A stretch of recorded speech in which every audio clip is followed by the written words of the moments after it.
and the Prime Minister sent a letter to all members of Parliament explaining it. This judgment is the unanimous judgment of all 11 justices. The first question is whether the lawfulness of the Prime Minister's advice to Her Majesty is justiciable. The courts have exercised a supervisory jurisdiction over the lawfulness of acts of the government for centuries. If the police decide to issue me with a fixed penalty notice, I would, of course, do the right thing. Something unbelievable has just erupted at the very top of British politics. In the last 60 seconds, the Supreme Court delivered a ruling so explosive, so unexpected, that it sent shockwaves straight through Downing Street. And at the centre of this political earthquake stands Keir Starmer, a man who thought he was untouchable until now. Tonight, whispers have turned into headlines, and headlines have turned into national chaos. Britain is asking one question: how deep does this money scandal really go? And why did the Supreme Court strike so fast? Stay focused, because what happens next might change the future of the country. The moment the ruling dropped, Westminster froze. Phones lit up, corridors fell silent, and every political insider knew instantly that this was not an ordinary legal decision. This was a direct blow aimed straight at the heart of Keir Starmer's leadership. The Supreme Court didn't just question his judgment, they crushed it. And the timing. Absolutely brutal. For weeks, rumours had been quietly circulating, whispers of strange financial movements, unusual donations, and a trail of money that seemed to appear and disappear without explanation. Most brushed it off as political noise. After all, Starmer's team is famous for airtight control and strict discipline. Nothing leaks unless they allow it. Nothing escapes unless they choose it. But tonight was different. The Supreme Court stepped in, pulled back the curtain and revealed something no one expected, a pattern of financial irregularities so suspicious that they refused to dismiss it. This wasn't an accusation from an opponent. This wasn't a story from a newspaper. This was the highest court in the nation questioning the integrity of the sitting Prime Minister. Instantly, panic hit the Labour front benches. Ministers scrambled behind closed doors, advisers sprinted between offices, and the party machine tried desperately to craft a line, any line, that could calm the storm, but the shock was too big, too sudden, too impossible to spin in the moment. And then came the part that rattled the entire country. The court statement, delivered with icy precision, declared that Starmer's financial conduct in a recent government funding decision required immediate review. The wording was restrained, professional, but the message was unmistakable. The Prime Minister's handling of public money had crossed into questionable territory. Not illegal, not proven, but serious enough that the Supreme Court had to intervene faster than anyone expected. Within minutes, journalists were crowding outside Number 10. Cameras, microphones, drones, the whole machine assembled, waiting for a sign of movement. But Starmer did not step outside. He didn't wave. He didn't speak. He didn't even appear in a window. Instead, he remained hidden behind layers of advisers who now found themselves out of words, out of excuses, and out of voting. Inside Parliament, MPs from both sides erupted. Some demanded explanations, some demanded resignations, and others, even from Starmer's own party, whispered the unthinkable. If the Supreme Court is willing to strike him down publicly, how much more are they holding privately? But the most chilling part was still ahead, because according to insiders, this ruling is only the first piece. The court hinted that more evidence is being examined, evidence that could expose how money flowed, who benefited, and why no one in Starmer's circle stopped it. Tonight, the calm image he built for years is cracking. The man who promised honesty, transparency, stability now finds himself standing in the eye of a storm that grows louder with every passing minute.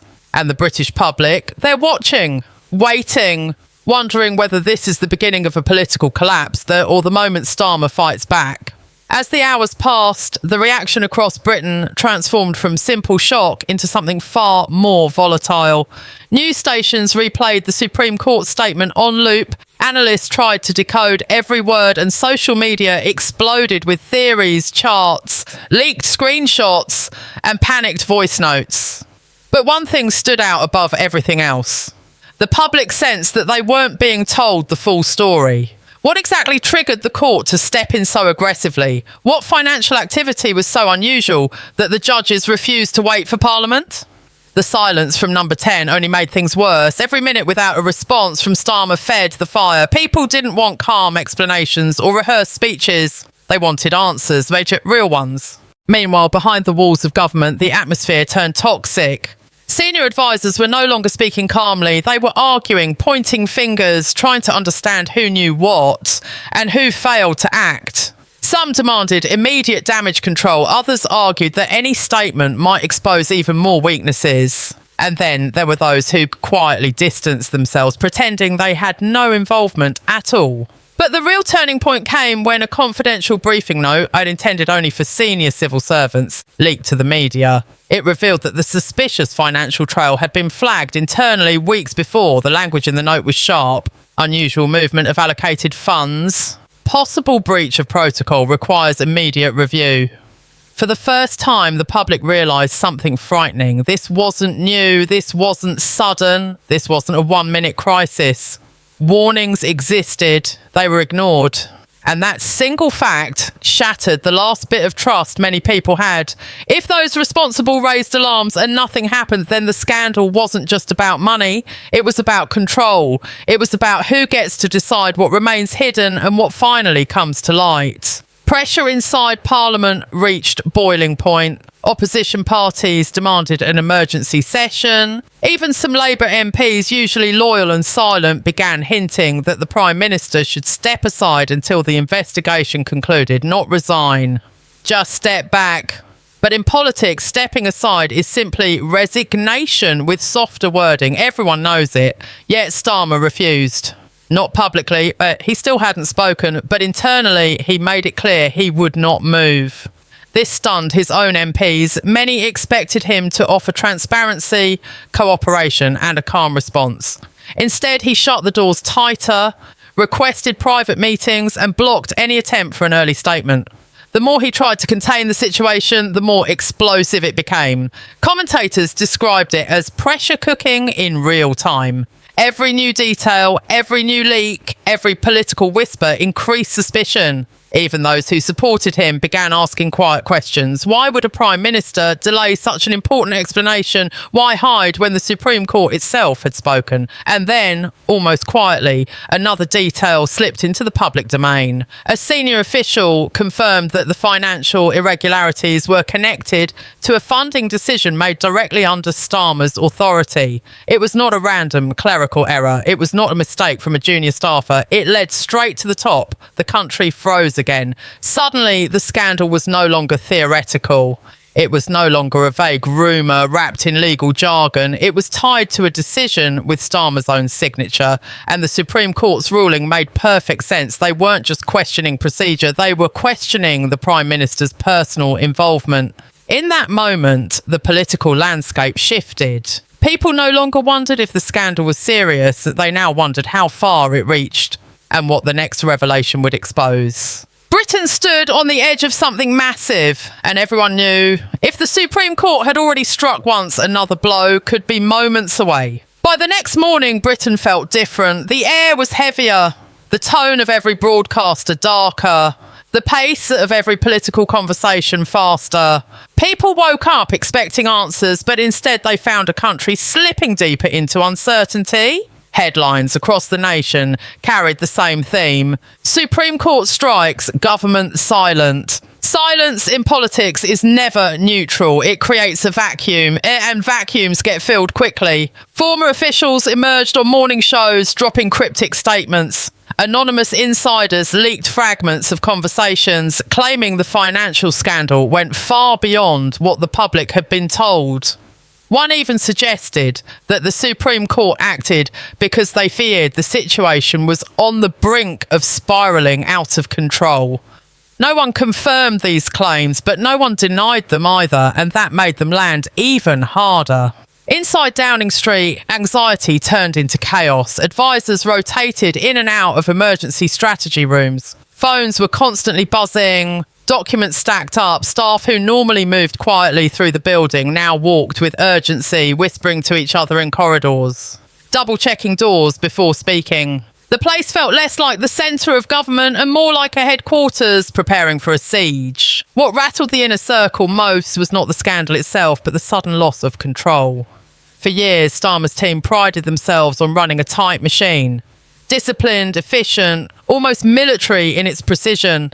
But now everything was slipping. Leaks exposed cracks, dissent exposed fractures, and the Supreme Court's unexpected intervention exposed the truth no one in power ever wants to admit. They were no longer in charge of the narrative. Meanwhile, Parliament was reaching its breaking point. MPs demanded that Starmer appear in person to respond to the ruling. Opposition leaders intensified their attacks, accusing the government of hiding critical information from the public. Even some Labour veterans warned that the longer the Prime Minister stayed silent, the more dangerous the situation would become.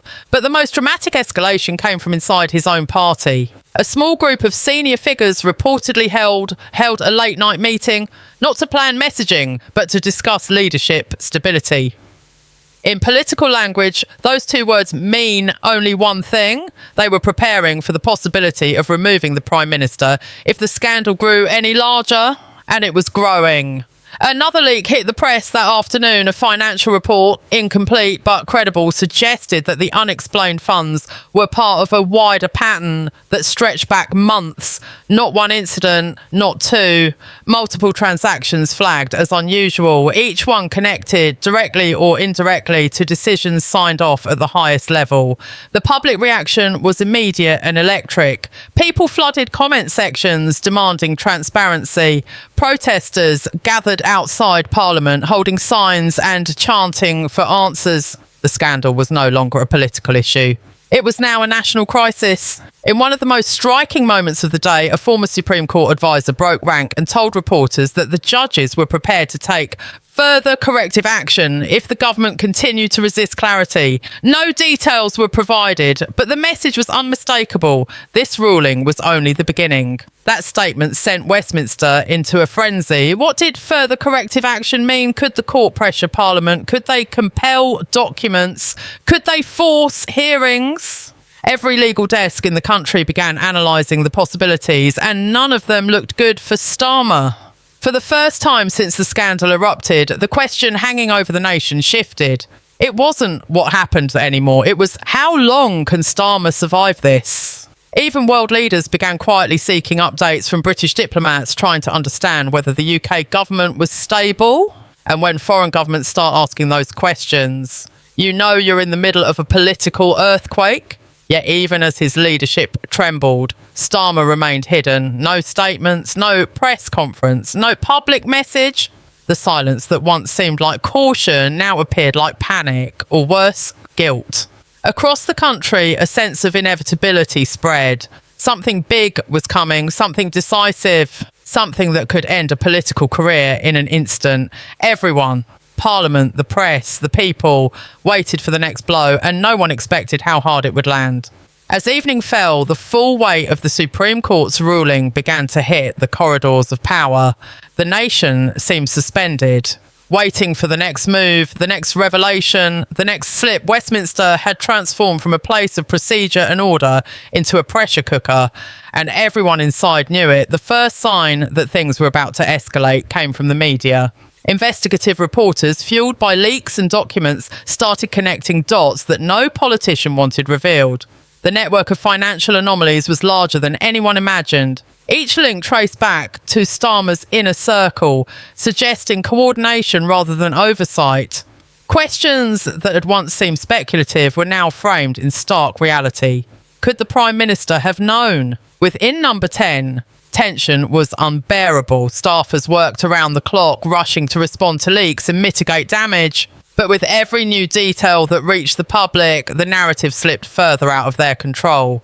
Advisors whispered to one another in corridors, their voices hushed, yet filled with fear. What could they say? How could they defend actions already scrutinised by the highest court in the land? Meanwhile, Parliament itself had entered a new phase. Emergency debates were scheduled. MPs demanded answers. And while opposition parties pressed relentlessly, whispers from within Starmer's own party grew louder. There were subtle but unmistakable signs that some were considering alternatives. Contingency plans, successor names, strategies for damage limitation. Loyalty was fraying at the edges. Public sentiment too had transformed. Social media was ablaze with speculation, outrage and disbelief. Citizens debated late into the night. How could so much money move without accountability? How could the Prime Minister be implicated in such a scandal? Public trust, long assumed as a cornerstone of government, was now shaken. The British people felt betrayed, and every new leak fanned the flames of discontent. Then came the most shocking moment. A senior source, speaking anonymously but with credibility, confirmed that further investigations were underway. The Supreme Court's ruling was not the final word, but it was only the first stage of a much larger inquiry. For Starmer, this meant that the pressure would not ease. In fact, it was about to intensify. The night grew darker, both literally and metaphorically. Security at number 10 tightened. Meetings were scheduled behind closed doors. Communications were closely monitored. And through it all, Starmer remained in the shadows, neither confirming nor denying the claims, letting uncertainty grow. His silence, once strategic, now felt like vulnerability. Analysts warned that this was the moment when political careers are defined. Decisions made in the next hours could cement a legacy or destroy it entirely. The Supreme Court had already signalled seriousness. The public, the press, and even internal party members were watching every step. One wrong move, one delayed statement, one poorly chosen word, and the consequences could be irreversible. By the time midnight approached, the country seemed to hold its breath. Rumours of resignations, investigations and parliamentary actions circulated like wildfire. Allies prepared statements but were told to stand down.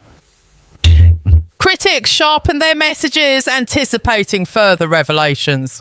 The balance of power had shifted. And yet, through the storm, Starmer remained a mystery. Did he have a strategy? Was there a counterattack ready to silence the critics? Or was he simply waiting for the next shoe to drop, hoping to survive the inevitable tidal wave of scrutiny? One thing was clear, the Supreme Court had delivered a message that could not be ignored.